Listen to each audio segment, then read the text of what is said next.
Привет! Сегодня печем домашний, нежный, хрустящий Наполеон. Начнем с теста.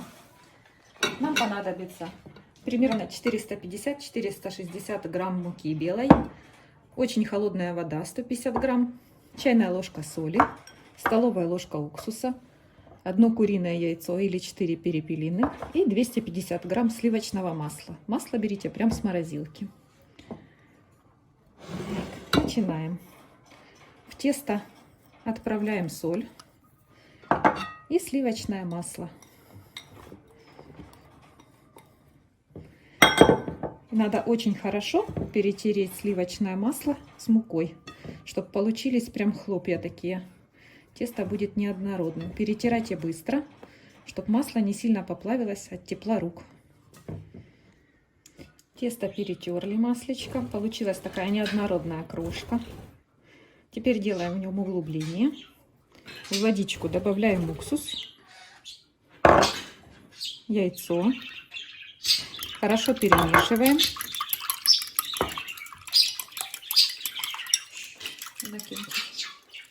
И в тесто. Теперь тесто надо собрать в один комочек.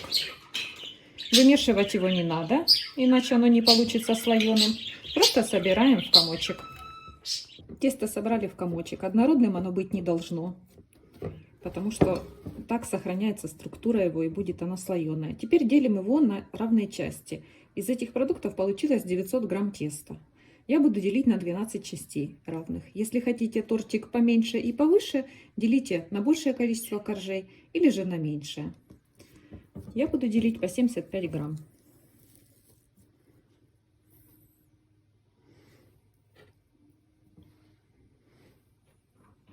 И из теста катаем комочек и кладем на тарелочку. Будем тесто отправлять в холодильник для того, чтобы оно хорошо остыло, и с ним потом можно было спокойно работать.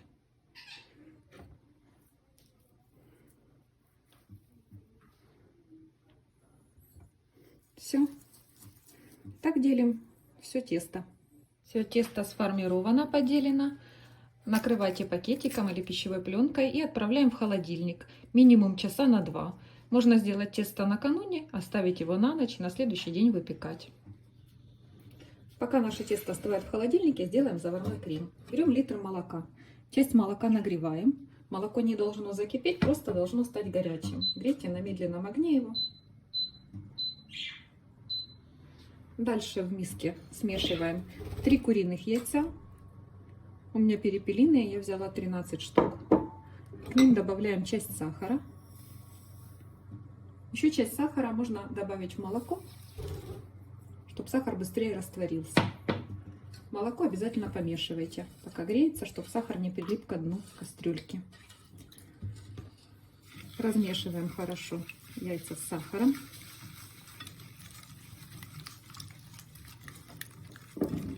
Я буду заваривать крем на кукурузном крахмале.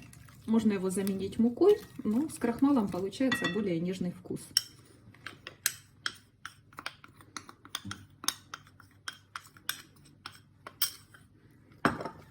Перемешиваем хорошо, чтобы не было комочков.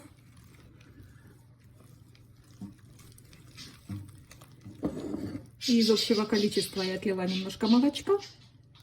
По чуть-чуть добавляем сюда, чтобы масса получилась однородная.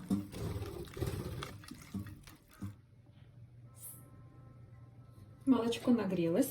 Теперь его надо в нашу смесь ввести тонкой струйкой, обязательно интенсивно помешивая, чтобы яйца не свернулись.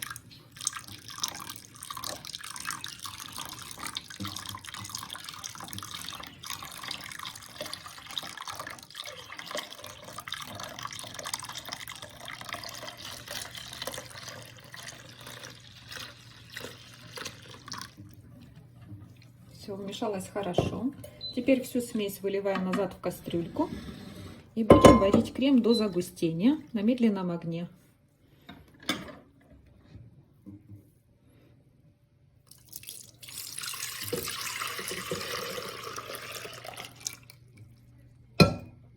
Возвращаем кастрюльку на плиту.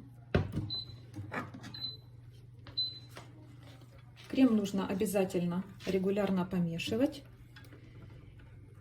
Варка займет минут 10-15. До загустения варим. Крем начал густеть. Сейчас очень хорошо его размешиваем. И как только он начнет немножечко булькать, провариваем еще полминутки и отставляем остывать. Видите, крем начал немножечко кипеть. Буквально полминутки на огне и убираем. Теперь в крем добавляем ванильный сахар. Еще раз хорошо перемешиваем. И будем накрывать пищевой пленочкой. Обязательно накрывайте в контакт с кремом, чтобы у него не получилась корочка сверху. И оставляем его остывать до комнатной температуры. Потом будем вмешивать в него масло. Масло тоже должно быть комнатной температуры. Обязательно, иначе расслоится крем. Все, накрыли и оставляем остывать. Тесто провело у нас в холодильнике 2 часа. Теперь будем раскатывать и выпекать. Разогреваем духовку предварительно до 200 градусов. И раскатывать я буду прямо на пергаменте. Чуть-чуть присыпаю мукой. Шарик теста тоже немножко присыпаем мукой. И раскатываем в тоненький пласт. Старайтесь, чтобы миллиметр примерно толщина была. Тогда коржи получатся тонкие и хрустящие. Корж раскатали. Я буду делать торт примерно 20 сантиметров. Примеряю, как буду обрезать по форме. Оставляйте еще краешки, потому что корж, когда спечется, станет немножечко меньше в диаметре. И все, он готов. Можно отправлять его в духовку. 200 градусов. Печется он 3-5 минут. Я буду использовать 2 пергамента. Пока один будет печься, на втором буду раскатывать, готовить следующий корж. И так выпекаем все наши комочки.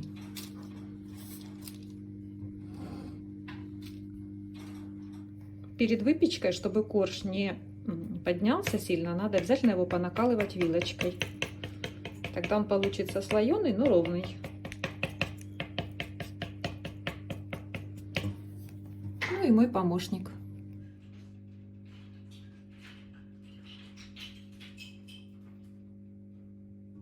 Первый корж готов, он подзолотился, очень хорошо отходит от пергамента. И пока горячий, под формочку, в которой будете его делать, обрезаем краешки.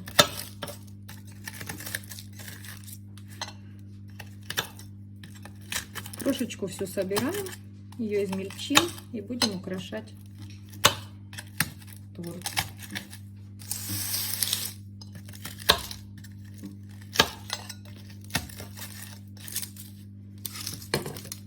Все, первый готов. И отправляем его остывать. Лучше на какую-то решеточку, чтобы он остался хрустящий. Пока коржи наши остывают, сделаем крем. Размягченное масло обязательно должно быть одной температуры с заварным кремом. Взбиваем миксером, чтобы масло стало немножко больше в объеме, посветлело.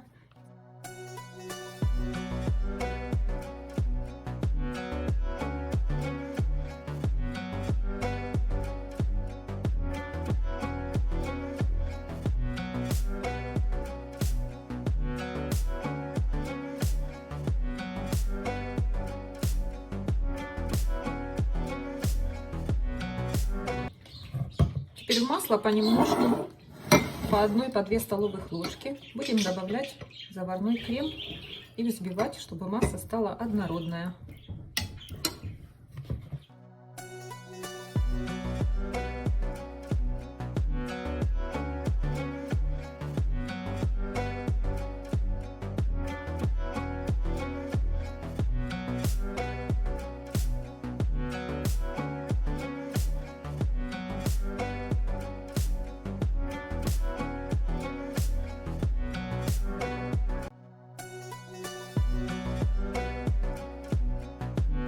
Все, крем наш готов.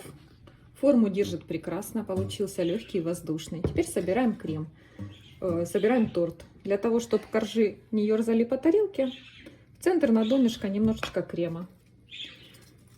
И кладем коржики И смазываем все кремом.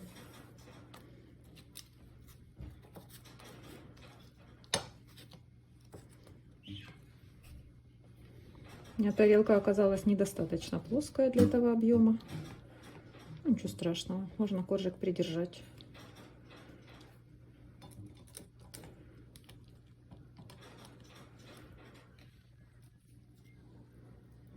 Хорошо промазываем.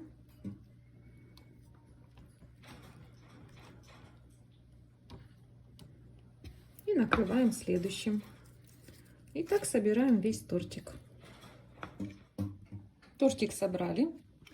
Теперь оставшимся кремом будем промазывать бока и верхушечку. Потом будем украшать крошкой. Тортик обмазали кремом. Теперь будем украшать крошкой. Все эти краешки, которые мы срезали, делали коржи круглыми, измельчаете и наносим на бока тортика. Можно лопаткой, можно руками. Чуть-чуть прижимаем.